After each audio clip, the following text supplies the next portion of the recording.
بسم اللہ الرحمن الرحیم۔ عصر حاضر کے پرفریب نعرے چیپٹر 2، جس کا عنوان ہے سیکولرزم اور جمہوریت، اسلامی تصورات کے تناظر میں۔ موجودہ دور کے دو مقبول ترین نعرے سیکولرزم اور جمہوریت ہے، یعنی ڈیموکریسی۔ یوں تو ان کا تعلق زندگی کے بہت سے گوشوں سے ہے، لیکن بالخصوص سیاسی و اجتماعی زندگی پر ان تصورات نے گہرے اثرات ڈالے ہیں۔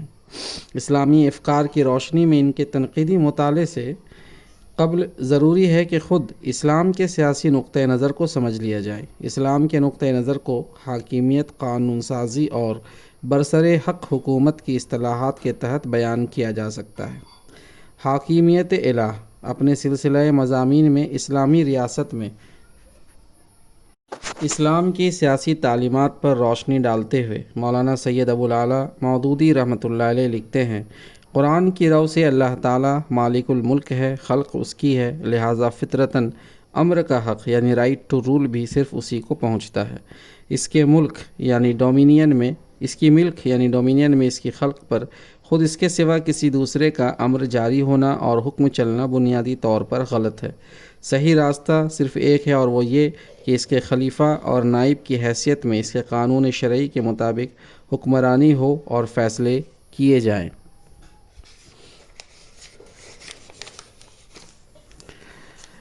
کہو اے اللہ مالک الملک، تو جس کو چاہے ملک دے اور جس سے چاہے چھین لے۔ آل عمران آیت نمبر 62۔ اسی طرح سورہ فاطر آیت نمبر 13 میں ہے کہ وہ ہے اللہ تمہارا رب، ملک اسی کا ہے۔ سورہ بنی اسرائیل آیت نمبر 111، بادشاہی میں کوئی اس کا شریک نہیں یعنی پارٹنر نہیں۔ سورہ مومن آیت نمبر 12، لہٰذا حکم اللہ بزرگ و برتر کے لیے خاص ہے۔ سورہ کہف آیت نمبر 62، اور وہ اپنے حکم میں کسی کو حصے دار نہیں بناتا۔ سورہ اعراف آیت نمبر 45، خبردار خلق اسی کی ہے اور امر بھی اسی کا ہے۔ سورہ آل عمران آیت نمبر 154، لوگ پوچھتے ہیں کیا امر میں ہمارا بھی کچھ حصہ ہے؟ کہہ دو کہ امر سارا اللہ کے لیے مخصوص ہے۔ قانون سازی۔ اسلام کے نظریہ سیاسی کا دوسرا جز قانون سازی ہے، اس سے متعلق ہے۔ مذکورہ سلسلہ مضامین میں مولانا مودودی رحمۃ اللہ علیہ لکھتے ہیں کہ حاکمیت الہ کے اصل الاصول کی بنا پر قانون سازی کا حق انسان سے سلب کر لیا گیا ہے، کیونکہ انسان مخلوق اور رعیت ہے، بندہ اور محکوم ہے، اور اس کا کام صرف اس قانون کی پیروی کرنا ہے جو مالک الملک نے بنایا ہو۔ البتہ قانون الہی کی حدود کے اندر استنباط و اجتہاد سے تفصیلات فقہی مرتب کرنے کا معاملہ دوسرا ہے، جس کی اجازت ہے۔ نیز جن امور میں اللہ اور اس کے رسول نے کوئی صریح حکم نہ دیا ہو، ان میں روح شریعت اور مزاج اسلام کو ملحوظ رکھتے ہوئے قانون بنانے کا حق اہل ایمان کو حاصل ہے، کیونکہ ایسے امور میں کسی صریح حکم کا نہ ہونا بجائے خود یہ معنی رکھتا ہے کہ ان کے متعلق ضوابط و احکام مقرر کرنے کا حق اہل ایمان کو دے دیا گیا ہے۔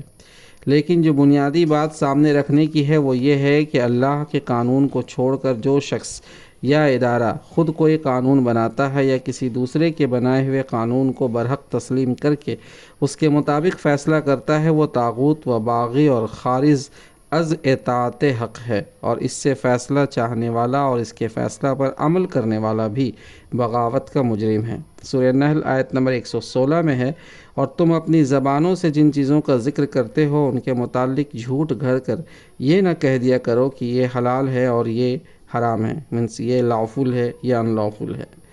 سورہ اعراف میں فرمایا آیت نمبر 3 میں کہ جو کچھ تمہارے رب کی طرف سے تمہاری طرف اتارا گیا ہے اس کی پیروی کرو، اور اس کے سوا دوسرے اولیاء یعنی اپنے ٹھہرائے ہوئے کارسازوں کی پیروی نہ کرو۔ اسی طرح المائدہ آیت نمبر 44 میں ہے کہ اور جو اس قانون کے مطابق فیصلہ نہ کرے جو اللہ نے اتارا ہے تو ایسے تمام لوگ کافر ہیں۔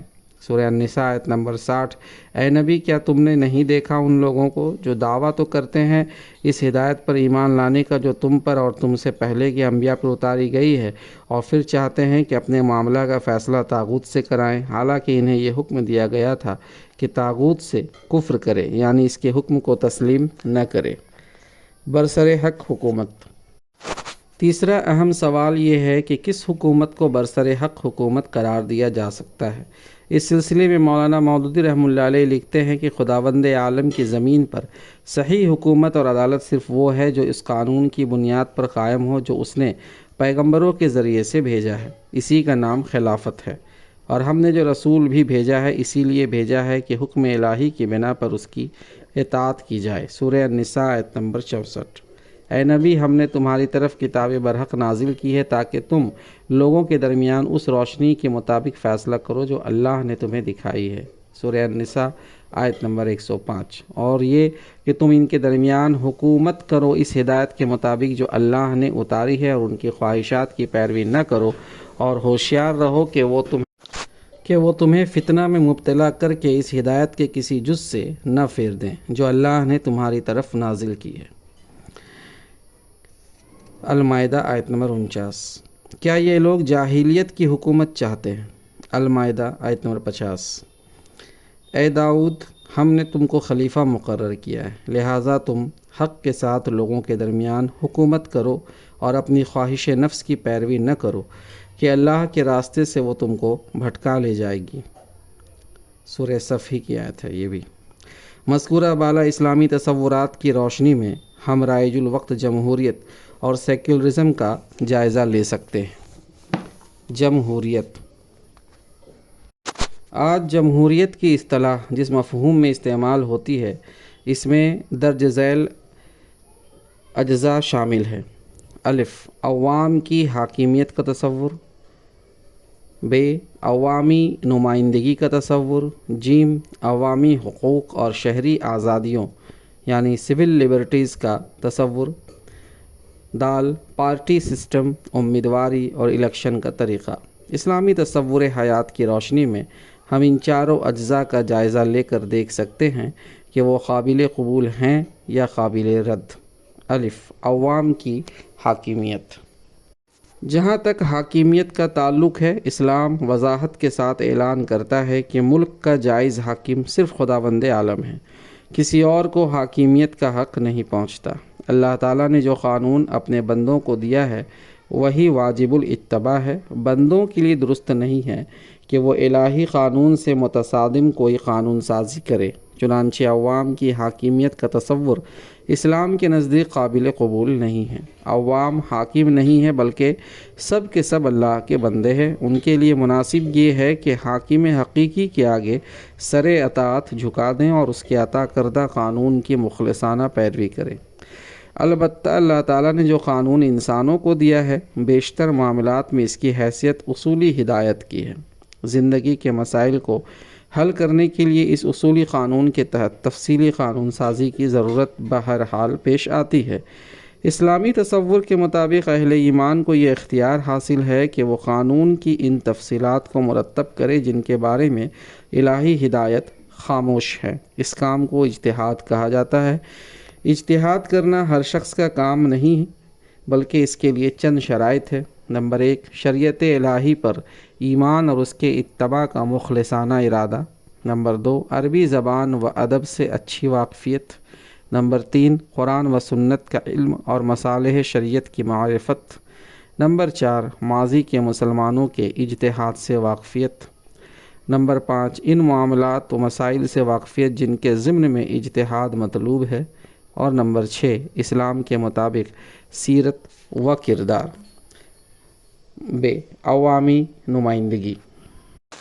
اسلام اس بات سے اتفاق کرتا ہے کہ حکمراں وہ لوگ ہونے چاہئیں جن کو عوام نے اپنی آزاد مرضی سے اپنا حکمراں تسلیم کیا ہو۔ اسلامی اصطلاح میں آزادانہ بیعت اسی امر کا نام ہے۔ اس کے برخلاف جبری بیعت کو اسلام درست نہیں سمجھتا۔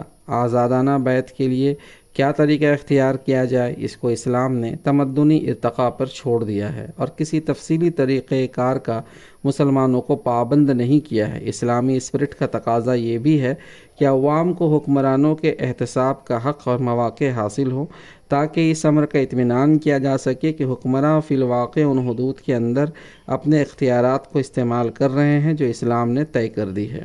یہ بات بھی واضح رہنی چاہیے کہ آج کل عوامی نمائندوں کے دو کام سمجھے جاتے ہیں۔ ایک یہ کہ وہ قانون سازی کرے، دوسرے یہ کہ وہ ملک کا انتظام کریں۔ چنانچہ مثلاً ہمارے ملک کے جمہوری نظام میں برسر اقتدار پارٹی کی تشکیل کردہ کابینہ ملک کا انتظام بھی کرتی ہے اور قانون سازی کے ضمن میں مجوزہ قوانین کے خاکے بھی تیار کرتی ہے، اگرچہ آخری منظوری کا اختیار پارلیمنٹ کو ہوتا ہے۔ اس کے برعکس اسلامی مزاج یہ تقاضا کرتا ہے کہ انتظام ملکی اور قانون سازی کو الگ الگ رکھا جائے۔ اسلامی تصور کے مطابق ذیلی قانون سازی کی جا سکتی ہے جو شریعت الہی کے عطا کردہ اصولی قانون کے تحت ہو، لیکن یہ کام محض اس بنا پر کسی شخص کے حوالے نہیں کیا جا سکتا کہ اسے عوامی اعتماد حاصل ہے، بلکہ ذیلی قانون سازی ان لوگوں کا کام ہے جو اجتہاد کے لیے درکار صفات اپنے اندر رکھتے ہوں۔ رہا انتظام ملکی تو وہ ان حکمرانوں کے سپرد ہوگا جنہیں عوام کا اعتماد حاصل ہو۔ موجودہ جمہوریت کی زبان میں عوامی نمائندے ان کو سمجھا جاتا ہے جو عوام کی امنگوں یا خواہشات کے ترجمان ہوں۔ اسلام اس طرز فکر سے اتفاق نہیں کرتا۔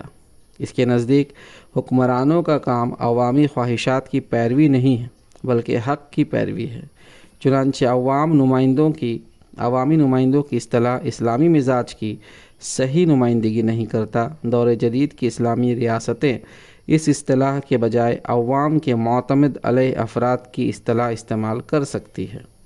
حکمراں لازماً انہی معتمد علیہ افراد میں سے ہوں گے۔ جیم بنیادی حقوق۔ اسلام یہ بات تسلیم کرتا ہے کہ افراد اور گروہوں کو بعض بنیادی حقوق اور شہری آزادیاں حاصل ہونی چاہیے۔ اس بنیادی بات کی حد تک اسلامی تصور اور موجودہ جمہوریت باہم متفق ہے۔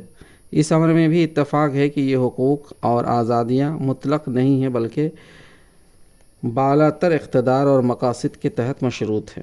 البتہ حقوق اور آزادیوں کی فہرست ان کے مفہوم اور ان کے اطلاق کو محدود کرنے والی شرائط کے سلسلے میں اسلام اور موجودہ جمہوریت کے درمیان اتفاق نہیں ہے۔ جہاں تک اسلام کا تعلق ہے، اس نے جو حقوق تسلیم کیے ہیں وہ درج ذیل ہیں۔ جمہوری نظاموں میں ہر ملک کی کیفیت مختلف ہے۔ حرمت جان یا جینے کا حق، عزت و آبرو کے تحفظ، خصوصاً ناموس خواتین کے تحفظ کا حق، بنیادی ضروریات زندگی کی ضمانت، عدل و انصاف کے حصول کا حق، نیکی میں تعاون اور بدی میں عدم تعاون کا حق، مساوات کا حق، ظالم کے اطاعت سے انکار کا حق، معصیت سے اجتناب کا حق، سیاسی کارفرمائی میں شرکت کا حق، شخصی آزادی کا تحفظ، ملکیت کا تحفظ، نجی زندگی کا تحفظ، ظلم کے خلاف احتجاج کا حق، اخلاقی حدود کی پابندی، اظہار رائے کی آزادی، آزادی ضمیر، مذہبی دل آزاری سے تحفظ کا حق، آزادی اجتماع کا حق، عمل غیر کی ذمہ داری سے برات و شبہات پر کارروائی نہ کیے جانے کا حق، عدالتی کارروائی کے بغیر سزا نہ دیے جانے کا حق، رائے اور مسلک کی آزادی کا حق۔ غیر مسلم شہریوں کو بھی اسلامی ریاست میں یہ سب حقوق حاصل ہوں گے، البتہ سیاسی کارفرمائی میں ان کی شرکت کی ایسی صورتیں درست نہ ہوں گی جہاں وہ اسلامی ریاست کی بنیادی پالیسی کو تبدیل یا متاثر کر سکے۔ رہے ان کے اپنے تہذیبی امور تو ان کو چلانے کے سارے اختیارات انہیں حاصل ہوں گے، مسلمان انہیں مداخلت سے باز رہیں گے۔ دال پارٹی سسٹم اور امیدواری۔ اسلامی مزاج سے یہ بات مطابقت نہیں رکھتی کہ کوئی شخص حکمرانی کے منصب کے لیے خود اپنے آپ کو پیش کرے اور امیدوار کی حیثیت سے سامنے آئے۔ اس کے بجائے اسلامی اسپرٹ سے قریب تر طریقہ یہ ہوگا کہ علم، صلاحیت اور کردار کے لحاظ سے موزوں افراد کے نام کچھ معتبر ادارے پیش کریں اور پھر عوام کی مرضی معلوم کی جائے کہ وہ مجوزہ ناموں میں سے کن کو ترجیح دیتے ہیں۔ موجودہ جمہوریت اس پہلو سے بہت ناقص ہے اور اس کا امیدواری سسٹم بہت ہی خرابیوں کی جڑ ہے۔ اسلام کے مطابق اس کی اصلاح ناگزیر ہے۔ اسی طرح سماج کو باہم متصادم پارٹیوں میں تقسیم کرنا اسلام کے مزاج سے میل نہیں کھاتا۔ اسلام اہل اسلام کو متحد دیکھنا چاہتا ہے، اگرچہ اسلامی ریاست پارٹی بنانے سے کسی کو بزور قانون نہیں روکے گی، لیکن معاشرے کی تربیت کے ذریعے وہ یہ چاہے گی کہ جائز مفادات کے حصول کے لیے لوگ پارٹی بنانے پر مجبور نہ ہو، بلکہ ریاستی ادارے خود آگے بڑھ کر عوامی مسائل کے حل کرنے کا انتظام کریں۔ معتمد علیہ افراد کی نشاندہی کے لیے جن کو حکمرانی کا کام سپرد کیا جا سکے، عوامی رائے دہی کے طریقے کو اسلام اصولاً درست سمجھتا اور اس سے کام لینے میں کوئی حرج نہیں ہے، آئندہ تمدنی ارتقاء کے نتیجے میں اس سے بہتر طریقے سامنے آ جائیں تو ان کو اختیار کیا جا سکتا ہے۔ جمہوری رجحان۔ موجودہ جمہوریت کے اجزائے ترکیبی کے تجزیے کے علاوہ یہ بات بھی سامنے رہنی چاہیے کہ انسانی تاریخ کے موجودہ مرحلے میں جمہوریت محض ایک نظام کا نہیں بلکہ ایک رجحان کا نام بھی ہے۔ یہ رجحان آمیریت، بادشاہت، جبر، مطلق العنانی اور لا قانونیت کے خلاف ہے، اور آزادی، مساوات، قانون کی حکمرانی اور حریت فکر و خیال کی تائید کرتا ہے۔ اسلام کے نزدیک اصولاً یہ رجحان ایک درست رجحان ہے اور انسانی فطرت کی خیر پسندی کا مظہر ہے۔ مغربی مزاج کی بے اعتدالی نے اس رجحان کو فساد زدہ کر دیا ہے۔ اعتدال و توازن کی بحالی کے لیے آزادی اور حریت کے اس رجحان کو ہدایت الہی اور آفاقی اخلاقی قدروں کا تابع بنانے کی ضرورت ہے۔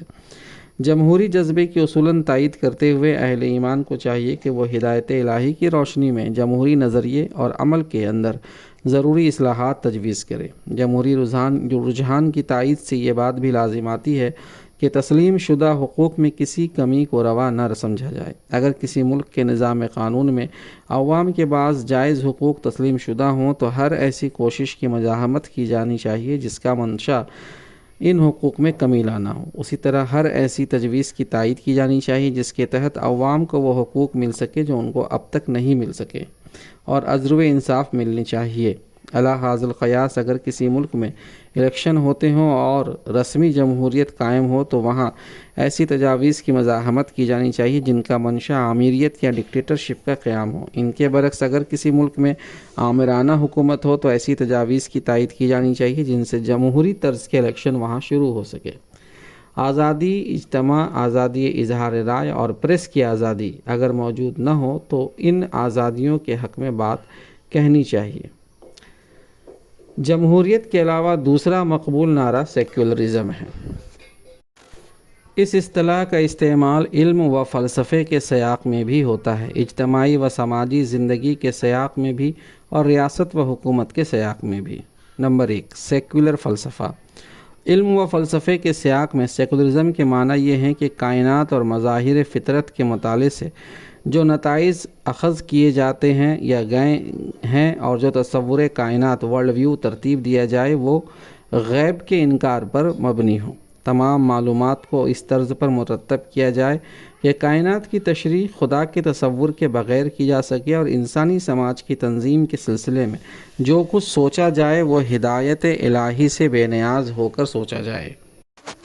علم و فلسفے کا یہ تصور اسلام کے نزدیک ناقابل قبول ہے۔ اسلام اس حد تک موجودہ منہاج یعنی میتھڈ سے اتفاق کرتا ہے کہ معلومات کی فراہمی کا طریقہ دیانت دارانہ ہونا چاہیے، جس کو آج کل کی اصطلاح میں معروضی یا آبجیکٹو کہا جاتا ہے، لیکن اسلام غیب کے انکار اور ہدایت الہی سے بے نیازی کو صحیح نہیں سمجھتا۔ اسلام کے مطابق فلسفیانہ غور و فکر کا صحیح منہاج یہ ہے کہ دیانت داری کے ساتھ معلومات جمع کی جائیں، پھر ان کو مرتب کر کے دیکھا جائے کہ وہ ملحدانہ تصور کائنات کی تائید کرتی ہیں یا خدا پرستانہ تصور کائنات کی۔ اگر تعصب سے کام نہ لیا جائے تو ہر غیر جانبدار طالب حق اس نتیجے پر پہنچے گا کہ تمام مظاہر فطرت اپنے اندر ایسی واضح نشانیاں رکھتے ہیں جو خدا پرستانہ تصور کی حقانیت کی طرف اشارہ کرتی ہے۔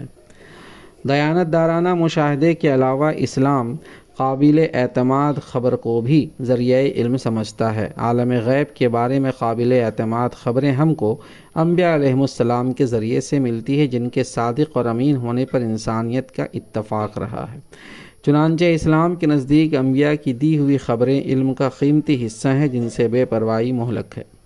انسان کی اجتماعی زندگی کی تنظیم کے لیے اسلام عقل انسانی کو کافی نہیں سمجھتا۔ اس کے نزدیک ہدایت الہی پر مبنی شریعت انفرادی و اجتماعی زندگی کی حقیقی رہنما ہے۔ مزید برآں عقل انسانی تربیت کی محتاج ہے۔ اسلام کا تربیتی نظام انسان کے قلب و ذہن کی تربیت کرتا ہے اور اسے اس قابل بنا دیتا ہے کہ صالح اجتماعی زندگی کی تعمیر میں عقل انسانی اپنا مثبت رول ادا کر سکے۔ Number 2، secular society. Secular society کے معنی یہ ہیں کہ انسانی تعلقات و معاملات کی تنظیم کے لیے درکار قدریں جو ویلیوز، پرنسپلز اور ریگولیشنز ہدایت الہی سے اخذ نہ کیے جائیں بلکہ انسانی عقل و تجربے کو قدروں، اصولوں اور قانون کا منبع قرار دیا جائے، اسلام اس خیال سے اتفاق نہیں کرتا۔ اس کی دو وجہ: نمبر 1، انسانی عقل و تجربہ محدود ہے اور ہدایت کے لیے ناکافی ہے۔ نمبر 2، انسانی عقلوں میں باہم اختلاف ہے اور تجربہ بتاتا ہے کہ اکثریت کی رائے کا معقول ہونا کچھ ضروری نہیں ہے۔ نمبر 3، انسانی عقل خواہشات سے متاثر ہو جاتی ہے اور عادلانہ فیصلے کرنے سے قاصر رہتی ہے۔ ان وجہوں کی بنا پر اسلام کا نقطہ نظر یہ ہے کہ انسانی زندگی کے لیے قدریں، اصول اور قوانین سب کا حقیقی سرچشمہ ہدایت الہی ہے۔ یہ ہدایت اللہ کے نبیوں کے ذریعے انسانوں کو ملتی ہے۔ اس ہدایت کی پیروی کر کے وہ سماج تعمیر کیا جا سکتا ہے جس میں انسان سکون، امن اور عدل سے ہمکنار ہو سکتا ہے۔ جس طرح فرد کے لیے صحیح نہیں ہے کہ خدا سے بغاوت کرے، اسی طرح انسانی سوسائٹی کے لیے بھی یہ طرز عمل صحیح نہیں ہے کہ خدائی ہدایت کو نظر انداز کرے یا اس سے روگردانی کرے۔ سیکولر سوسائٹی کا نعرہ دنیا میں عرصے سے موجود ہے، لیکن دنیا کے کسی بھی خطے میں سوسائٹی سیکولر نہیں بن سکی ہے۔ ہر جگہ مذہب کے واضح اثرات سماج پر دیکھے جا سکتے ہیں۔ یہ اثرات خاندانی نظام اور سماجی تقریبات کے دائرے میں زیادہ نمایاں ہے۔ چنانچہ عملاً سیکولر سوسائٹی کا نعرہ ایک متحد المزاج سماج بنانے میں ناکام رہتا ہے۔ اس کے برعکس ایک ایسی سوسائٹی وجود میں آتی جس میں تضاد اور دو رنگی موجود ہوتی ہے۔ زندگی کے بعض معاملات میں لوگ مذہب کی طرف رجوع کرتے ہیں اور بعض معاملات میں غیر مذہبی نظریات اور فلسفوں کی طرف۔ یہ تجربہ بتاتا ہے کہ سیکولر سوسائٹی کا تصور ایک خیالی تصور ہے۔ عملاً دنیا میں کوئی سماج تشکیل پاتا ہے تو مذہب اس میں کلیدی رول ادا کرتا ہے۔ اسلام انسانی زندگی کو تضاد سے پاک دیکھنا چاہتا ہے، چنانچہ اس کی تعلیم یہ ہے کہ خدائی ہدایت کو سماجی تنظیم کی بنیاد بھی ہونا چاہیے اور انفرادی رویوں کی بھی۔ اس طرح پوری انسانی زندگی انتشار سے محفوظ ہو جاتی ہے۔ سیکولر ریاست۔ سیکولر ریاست یا حکومت کے معنی یہ ہے کہ مذہبی امور کے اندر ریاست کی حدود میں رہنے والے تمام شہریوں کو آزادی ہو کہ اپنے اپنے مذہب کے مطابق عمل کریں اور دیگر تمام اجتماعی امور کے اندر ان قوانین اور طریقوں پر عمل کیا جائے جو حکومت نے طے کر دیے ہوں۔ اگر حکومت جمہوری ہو تو طے کرنے والے وہ لوگ ہوں گے جن کو عوام کے نمائندے کہا جاتا ہے۔ اگر حکومت آمرانہ ہو تو قوانین و ضوابط طے کرنے والے وہ ہوں گے جو حکومت پر قابض ہوں۔ سوال یہ ہے کہ سیکولر حکومت یا ریاست کی معقولیت، ریشنلٹی کیا ہے؟ یعنی سیکولر حکومت کیوں مطلوب ہے؟ اس سوال کے دو جواب دیے جاتے ہیں۔ ایک یہ کہ سیکولر فلسفہ حیات ایک معقول طرز فکر ہے، چنانچہ اس کے نتائج یعنی سیکولر سوسائٹی اور سیکولر حکومت کو بھی قبول کرنا چاہیے۔ اسلام اس جواب کو رد کرتا ہے۔ سطور بالا میں یہ بات واضح کی جا چکی ہے کہ انسانی عقل و تجربہ محدود و ناکافی بھی ہے اور خواہشات انسانی سے متاثر بھی بآسان ہو جاتی ہے۔ چنانچہ سیکولر فلسفے اور ان کی بنیاد پر مرتب کیے گئے قوانین و ضوابط غلطیوں اور تقاضوں نقائص سے پر ہیں۔ انسانی زندگی کو امن و سکون سے ہمکنار کرنے کے بجائے سیکولر طرز فکر نے دنیا میں صرف فساد برپا کیا ہے۔ سیکولر حکومت یا ریاست کی معقولیت کے سلسلے میں دوسرا جواب یہ دیا جاتا ہے کہ ہر ملک میں مختلف مذاہب کے ماننے والے رہتے ہیں۔ اجتماعی و سیاسی زندگی بہرحال ان سب کو مل جل کر ہی گزارنی ہے، اس لیے مذہب کو اجتماعی معاملات کا رہنما نہیں بنایا جا سکتا، اس لیے کہ مذاہب بہت سے ہیں۔ چنانچہ عقل انسانی کو اجتماعی زندگی کا رہنما قرار دیا جانا چاہیے۔ اسلام اس جواب کو رد کرتا ہے۔ مذکورہ نقطہ نظر کو رد کرنے کی وجہ یہ ہے: نمبر 1، اگر مذاہب متعدد ہیں تو سیکولر نظریات اور فلسفے بھی متعدد ہیں۔ چنانچہ سوسائٹی کے افتراق و انتشار کا مسئلہ سیکولر ریاست کے قیام سے حل نہیں ہوتا۔ نمبر 2، عقل انسانی کی محدودیت اور کمزوریاں واضح ہیں، چنانچہ اس کی رہنمائی ناقابل اعتماد ہے۔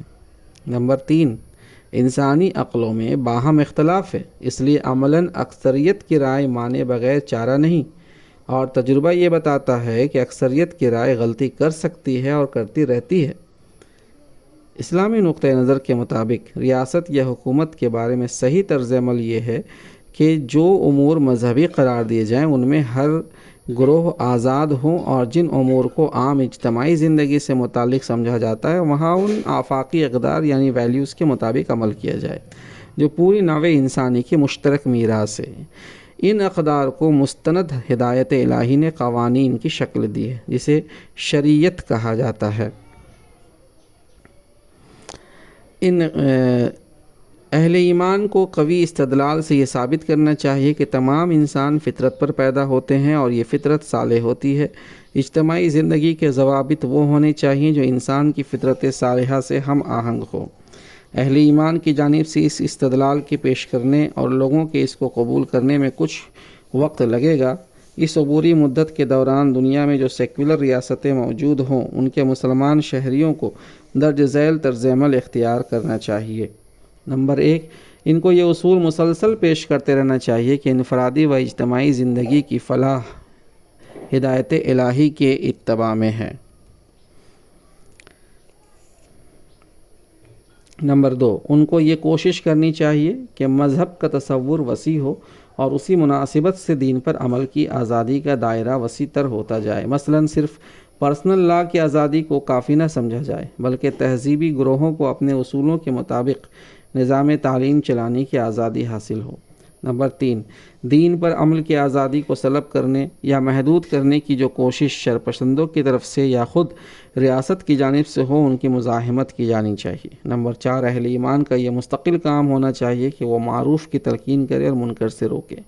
اس تلقین اور نہیں کے مخاطب افراد اور ادارے بھی ہیں اور خود ریاست بھی، چنانچہ اہل ایمان کو پوری کوشش کرنی چاہیے کہ ریاستی قوانین کے دائرے میں بھی منکر مٹے اور معروف فروغ پائے۔ نمبر 5، اہل ایمان کو یہ اصول پیش کرنا چاہیے کہ ریاست سیکولر فلسفوں کے بجائے شریعت الہی کو منبع قانون قرار دے، لا کا سورس قرار دے۔ تو سامعین، یہاں آ کر باب 2 مکمل ہوتا ہے۔ جلد ہی آئندہ بک بھی، آڈیو بک بھی آپ کے حاضر خدمت ہوگا انشاءاللہ، اپلوڈ کر دی جائے گی جلد از جلد۔ اور آپ سے گزارش ہے کہ ہماری کوتاہیوں پر آپ کمنٹ باکس میں ضرور ہمیں اطلاع کریں تاکہ ہم اسے درست کر سکیں اور امپروومنٹ لا سکیں۔ جزاک اللہ خیر۔